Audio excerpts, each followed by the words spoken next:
Hello and welcome to It's All About You, the best show about you on the internet. I am B. Dave Walters. I've lost track of all I do again. Let's see, writer, life coach, talk radio host. Because I don't want this shopping list of things that I do, and I'll even leave off college professor. Episode 65. Miracles, or making miracles, for sure. Because I think I should probably put the making up there if I really want people to watch this. So, how are you? I didn't start my stopwatch, so let me start it now. Still haven't started my stopwatch. Now it's going. If I look over periodically, you should see this. It's like this crazy huge stopwatch on the screen. It's insane.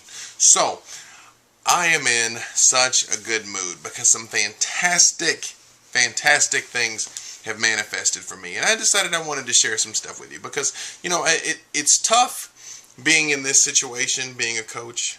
Actually, before I share it with you, I want to get your opinion on something. Tell me what you think of these two titles, because I'm always looking at how to frame what it is, what I do. What do you think about this as a title? American Enlightenment. I'm thinking if I win the BeliefNet blogger contest, hopefully. By the way, I've linked my BeliefNet blog on my Facebook, facebook.com/B Dave Walters.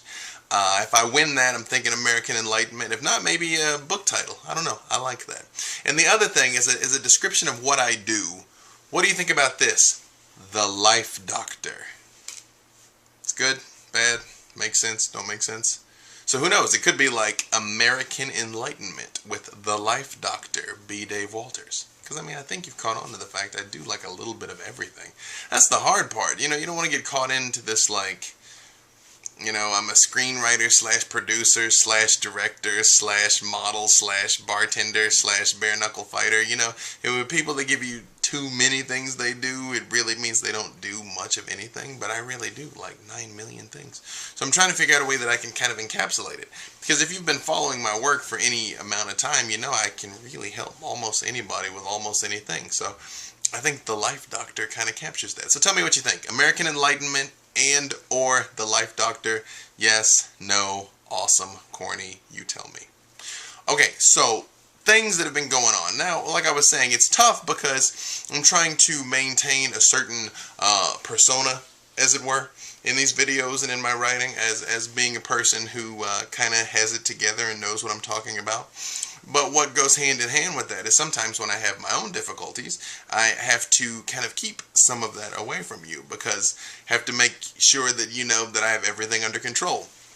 Especially because internally, I can be like totally fine, but if you look externally, then it might seem strange, if that makes sense. So there's things that I go through that I don't necessarily tell you about. But now I've had such really great things happen to me that I don't want my ego, for instance, to cloud the fact that you don't want to talk about when someone helps you because you don't want to admit that you needed help. Does that make sense?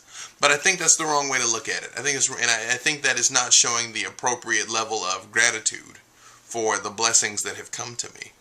And so the first thing I want to show you what happened just today, and then I'm actually going to share with you some things that have happened all across my life because I want to show you the miracle process. And I know I call this making miracles, but really you can't make the miracle, but you can allow the miracle. You can allow the miracle and you can set the stage for the miracle to manifest. Because you have to believe that something's going to come before it's going to come. And if you don't, then it's not. Right? So, a couple of things. I don't know if I shared with you. Actually, I did. I shared in a video long time ago that my car had started developing some car trouble. And I got it fixed in the short term for very cheaply and very easily, and that was a blessing. But I found out that it definitely had a major problem with the transmission. If you don't know much about cars, the transmission is basically the car's central nervous system. And sure enough, in the midst of a period of extreme difficulty, which I'll tell you about here in a few minutes, the car finally died. Died on my wife, in fact. And right when it died on her, first of all, it died in a place that she could get away from relatively easily. It just so happens there was a police officer there that was able to help. The police officer recommended that she took a different way home because it was failing. The transmission was going less and less and less and less. And so she was able to creep a little ways. Cop told her a way to go that she didn't know about that ended up avoiding traffic. You know, if the cop hadn't have been there, she would have been stuck right in the middle of the freeway, right in the middle of rush hour. I think you know that's no fun. I ended up being able to get it towed through AAA, and AAA will tow within 7 miles. The car was 6.8 miles away from where we needed to get it towed to. So even in the midst of things going wrong, I could see that things actually were kind of working out in our favor. You know what I mean? It was like it went wrong, but it went as right as wrong can go, if you follow me. And so I was thankful even for that. You know, I mean, it could have been, you know, my wife stuck with the kids away on the other side of town where nobody could help them, you know, so this was pretty close to home. So I had my mechanic look at it. He's a straight shooter. I've known him for a long time. He takes it over to a specialist. The specialist tells him that the repairs will not be covered by my car's warranty and that it's going to cost $3,800 to get the car fixed, which obviously was not what I wanted to hear. You know, that's just no fun having to lay down $4,000 to fix a car, right? Transmission failed at 80,000 miles. If you know anything about cars, it's pretty much unheard of. But right then, I couldn't focus on fixing it. I immediately just kind of went into survival mode. You know, what are we going to do? How are we going to get around? How are we going to do this, do that? And some friends of Charlene's were able to bless us. I don't want to give their names. Not that I'm not thankful, but I don't want them suddenly getting a lot of handouts. That they had an extra car that they let her borrow. And so, you know, we've been able to use this extra car for a little while now, which we're really thankful for. And you know who you are, and thank you and God bless you for it. And funny story, the air conditioner in the car doesn't work very well. So it's like I arrive everywhere I'm going all like hot and sweaty, you know, in my shirt and tie. But I just keep saying the whole time, I was like, thank you, God, that I'm not walking. I'm so grateful just to be able to get around. And so, you know, I took on this new job at this school. I'm teaching at a college now, and the college has an automotive program. So I was thinking, wow, maybe the automotive program can fix my car. And I found out pretty early, no, they can't do it. It's sort of out of their weight class. So then I just started talking to them as guys that know something about cars. I was like, does it make sense that it's going to cost $3,800? You know, do you maybe know somebody who can fix it for a little bit less? And, you know, one of them said, you sure it's not covered by the warranty? And I was like, my guy said it's not. I don't know. He said it's not. It's like, okay. And then I was talking to another one of the mechanics yesterday. Now, my car died like June 5th, June 10th. You know, so it's been about a month and a half now. And he was like, no, really, that should be covered. It happened to my friend. Same make, same model car as you. It died. It was covered by the warranty. And I was like, well, what the heck? Let me just check. You know, let me just ask. So I called the dealership. They look it up. My car is a 2006, so obviously it shouldn't have had this problem already. And he's like, yes, you do have a warranty that's in effect. And from what you're describing, if what you say is what is wrong with it, then yes, that is covered. But of course, I won't know until I get it here and I can look at it. So, sorry, I'm like fidgeting. It's funny, even as I'm sharing this with you. It's weird. Sorry. So he's like, yes, it should be covered. They were going to charge the towing to the warranty and everything. Shouldn't cost me a cent. Unless they got there and they popped the hood and it wasn't covered, then all that cost is on me, right? So I had a choice to make. I was like, do I gamble and hope that it's going to be covered? Or do I, you know, not risk having to spend any more money on it right now? Well, I think you probably know. I let them take it in and look at it. I was like, here we go. Let's just see what's about to happen. Long story short, not only are they going to fix my $4,000 transmission, they are going to do $14,000 worth of repairs on the car that I didn't even know the car needed. All because it's under my warranty. It's covered by the warranty. And I bought the extended warranty when I bought the car. So think about that. That's like 14 grand. That's like I just found $14,000 on the street, or like I won a new car. It's basically a new car now. And so thank God, thank the maker, thank little baby Jesus, thank everybody for this, right? Because a lot of people had been praying for a resolution to my situation. But what I want to share with you is, in the midst of all of this, I never lost sight of the fact that I knew there was going to be a solution. I was like, God will provide a way to get this worked out. It will get fixed. I don't know how. I don't see how. I cannot imagine how. I actually talked to my mom yesterday. Right before I found out about all this. right before the mechanic told me to call and make sure that it wasn't covered. And I was talking to her and I was like, you know, we went through a tough period, and I'm going to tell you about my tough period here in a minute. We'd gone through a tough period, and part of that was like I had negotiated a lot of deals and extensions on bills and stuff, and I was telling my mom that it's like I'm caught up on all of it. Everybody that I had negotiated with, I'm caught up on everything. The only thing left is the car. And I don't know how, but the car is going to get fixed. And I had no idea that like that day I was going to find out that not only was my need going to be met, but my need was going to be exceeded.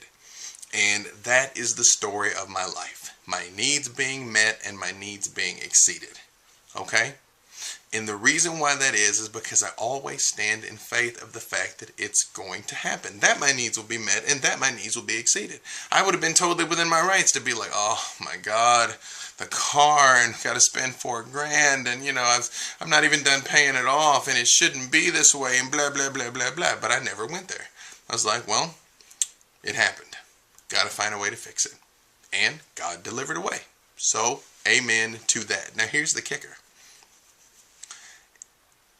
The car just had 3 months left on the warranty. 3 months. If it actually hadn't broken down when it broke down, I wouldn't have been able to get it fixed. So the fact that it happened when it happened was actually a blessing. And I realized the people being able to help us the way that it was still helping, because the car's not back yet, is an exercise in gratitude for us to be able to allow someone to help and truly be grateful for it, and for them to reap the blessings of being able to help someone else, right? Because we talked about this before, that you know, when somebody tries to do something nice for you and you don't let them, you're blocking their karma, you're blocking their blessings, you're blocking their ability to put something good out into the universe. And they did, and they truly made a difference. Now let me tell you this. Now I check my stopwatch. You know, I've been in business for myself. I recently started teaching at this college, but you know, I run my own business. And when the economy turned south, it impacted me like everybody else. I don't really hide behind that, but you know, I've seen my income drop significantly. And my biggest paying client, the terms of our contract was up, and I knew, you know, the contract had an end. And you know, that was at the end of February. So my primary method of income dried up. And for the first time in my entire life, 33, I went on unemployment for the first time in my life. Been working since I was 16, never needed unemployment. But because of the way that the laws were set up, with me being my own boss, I was only able to draw like 3 months worth, okay? So it got down to the point, and my wife, her job ends every summer. Okay, she works with colleges, and so when school's out, she's off work, so she gets summers off like a teacher. So the Saturday, I've been applying for jobs nonstop for about 4 months, right? I'm trying to make something happen, doing everything I could do. And I have to say, during this time, I was still praying and meditating, but I wasn't able to connect as strongly as I normally can. But I didn't let it bother me. I just kept doing what I was doing. I was like, I know God has my back on this. Everything's going to be fine. Everything's going to be fine. Just keep doing what I can do. Keep moving forward. And the Saturday, my wife's job ended. I got my last unemployment check. So I had absolutely no idea where my next nickel was coming from. That Monday, that Saturday, all the money ran out, the car died Friday. Right? So the car died and had no idea where any money for anything was coming from. Not even where we were going to eat, right? That Monday, I got the job teaching at the college. So I had all of 1 day of uncertainty. And during this time of ups and downs, I was talking to my dad, and he mentioned that he'd heard a sermon at his church where the minister told him that, you know, the minister realized, well, this was, he didn't just say, it was the part of the message, that during the toughest times in his life, he realized he couldn't hear God. And he could never figure out why that was. It's like, this is when I really need you, and I can't, you know, you're not here. What's the problem? And he said he realized when you're in school that when the teacher is giving you a test, they don't say anything. You know, you go through your period of instruction, and then you get tested to see if you've learned anything. And it's funny that Sunday, I got the job on Monday. Sunday, I sat down and I was in my meditation, and it came to me, just again, as clear as I'm talking to you, that, okay, you did it. You passed the test. And I was like, well, what do you mean? And it was like, you went right up to the brink, right up to the brink of literally losing everything. And you didn't let it get you down. You didn't lose faith. You didn't doubt. You didn't question. You just kept moving forward. You passed the test. The worst is behind you.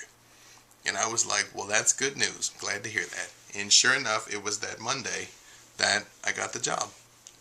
I'm going to tell you some other examples with both of my children. When my first little girl came along, it actually seemed like my wife had lost the baby. And the only one who believed she didn't lose the baby was me. Well, I mean, she believed it too, of course, but she was dealing with the symptoms, so I don't mean to, take anything from that. But I was like, nope, it's fine. She's fine. The baby's fine. All I ever stood in was the baby was fine. And sure enough, the baby was fine. She's here, 3 years old, running around. Our second child, I think I shared this with you. We went in for the ultrasound, and they said that she had some early warning signs of having problems with her heart and problems with her brain. And I didn't tell anybody at the time, but I was like, it's no problem, it's fine. I absolutely 100% trust God is going to send us a healthy child. Or if for whatever reason God is going to send us a child with challenges, then that's okay. If that is His will, then that is what we will accept. If they told me my baby was going to be born with her head on backwards, I would have had a backwards head baby. If they said she was going to be born and an explosion was going to go off in the room, I was like, then make sure you have the bomb squad. Because I stood in the place that and this is the lesson of all of this. This is what I want you to take from this. I stood in the place that I trust God will send me the absolute best thing in absolutely all circumstances. And that is just a faith that I've cultivated. That's why I can stand in a place when things go my way, I can be grateful. And when they don't go my way, I can accept that something else is happening and something else is manifesting. And really, this is what it takes to make these miracles into your life. Because this is what I want you to take from this. Because now I'm having to check my giant stopwatch over here.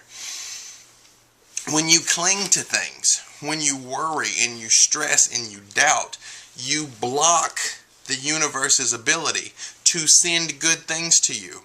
Okay? If I hadn't made it known to people that I needed help, they couldn't have helped me. We couldn't have borrowed this car. I couldn't have gotten the advice of these mechanics. I couldn't have been willing to call the car company and ask if it was covered under the warranty. Right? I couldn't have gotten on the phone with the right person and then found out that they could really help me substantially. Right? I couldn't have done that. You have to allow these things into your life and trust that good things are coming. And I know it can be tough. I know it can be tough, but I'm telling you, I've been through stuff as hard as anybody can go through. Okay? And I didn't flinch, and I didn't blink, and I was carried every single time. If you need inspiration, open up the Bible. If you're not a Christian person, open up your holy book. They've all got them. And you're going to see story after story of people going through terrible, difficult stuff, and God delivering them through it.